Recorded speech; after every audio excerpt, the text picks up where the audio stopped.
মারাত্মক রোগ। 2 নম্বর হচ্ছে হার্টের রোগ। হৃদয়ের ব্যাধি। কোরআনে কারিমে এই রোগের কথা আল্লাহ তাআলা বলেছেন।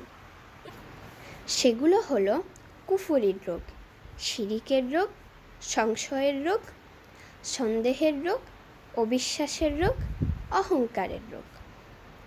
প্রিয় শ্রোতা, আল্লাহ তাআলা কোরআনে কারিমে বলেছেন, হে আমার বান্দাগণ, আমি তোমাদের অতি নিকটে আছি, তোমরা আমাকে ডাকো, আমি তোমাদের ডাকে সাড়া দিব।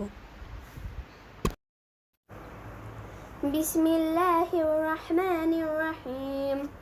আল্লাহ তাআলা কোরআনে কারিমে সূরা বনী ইসরাঈলে 82 নম্বর আয়াতে বলেছেন, وَنُنَزِّلُ مِنَ الْقُرْآنِ مَا هُوَ شِفَاءٌ وَرَحْمَةٌ لِّلْمُؤْمِنِينَ وَلَا يَزِيدُ الظَّالِمِينَ إِلَّا خَسَارًا। অর্থ, আমি কোরআনে কারিমে